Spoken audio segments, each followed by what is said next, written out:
pegava o outro bode vivo, o bode que ficava vivo, colocava as duas mãos sobre a cabeça dele, confessava todos os pecados de Israel, todo o pecado que Israel cometeu durante um ano, ele colocava a mão, orava, e os pecados eram transferidos para aquele animal.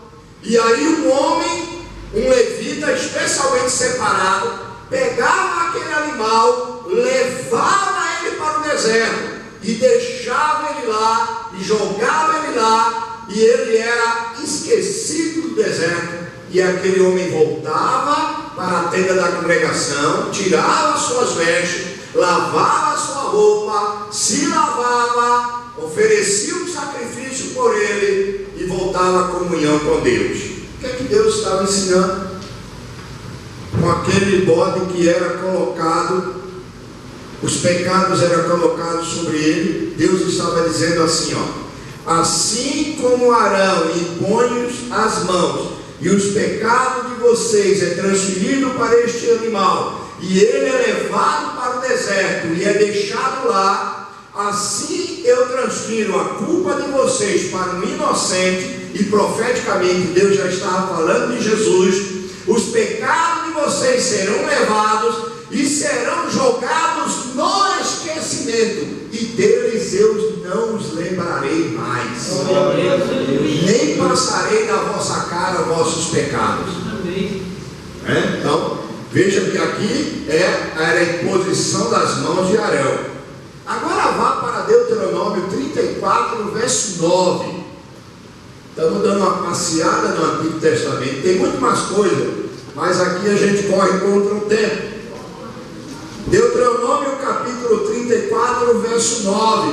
A imposição das mãos também era usada para separar alguém para a obra de Deus, para a consagração ou para a liderança do povo de Deus. Olha aí, ó.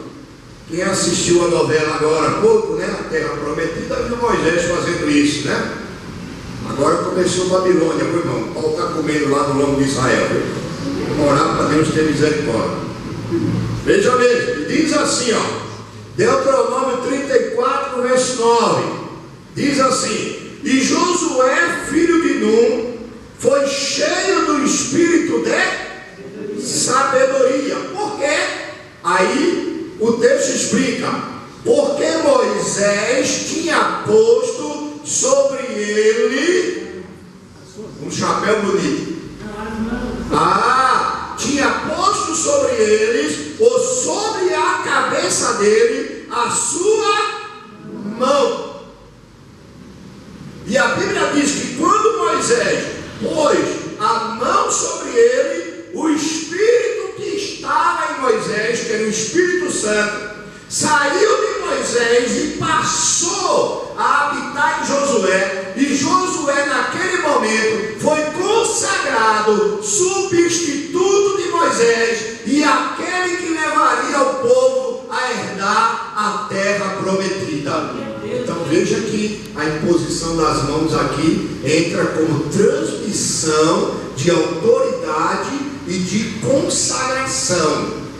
Ela é usada aqui como um veículo condutor da virtude do Espírito Santo para a vida de outro. Olha que coisa interessante isso aqui. Agora veja, por favor, outro texto, que já vamos para o Novo Testamento. Vamos para o Novo Testamento agora, porque o tempo está correndo ali. Vamos ver a imposição das mãos no Novo Testamento. Aparece lá em Lucas capítulo 4, verso 40 a 41. Vamos pegar o maior exemplo de todos, que é Jesus.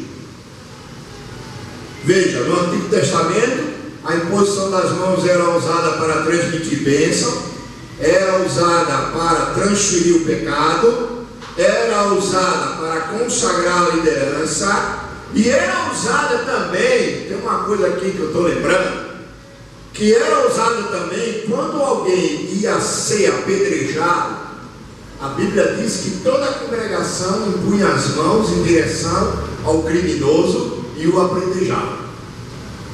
A imposição de mão também era usada como uma confirmação da congregação para a sentença de um criminoso. Mas vamos ver no Novo Testamento. Diz assim, verso 40 ao 41. Ao pôr do sol, todos os que tinham enfermo de várias doenças lhe traziam.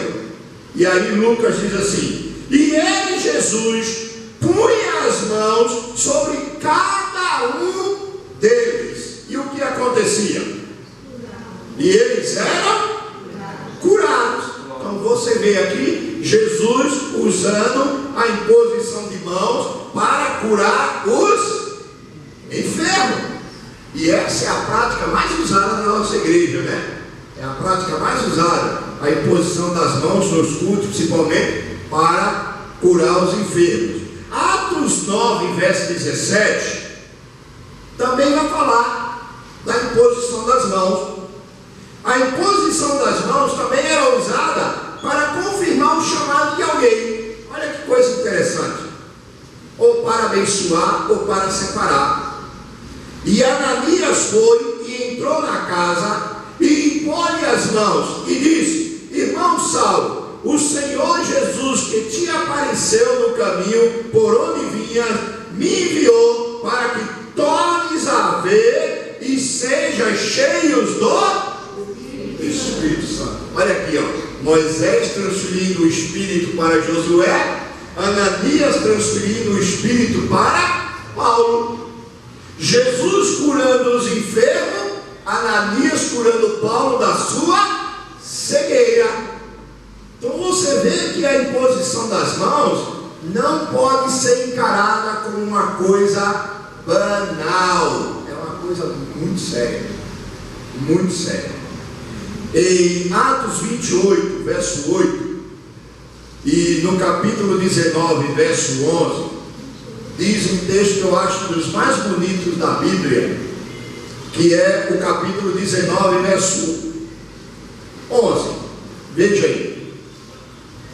E diz assim, e Deus, pelas mãos de Paulo, fazia maravilhas extraordinárias.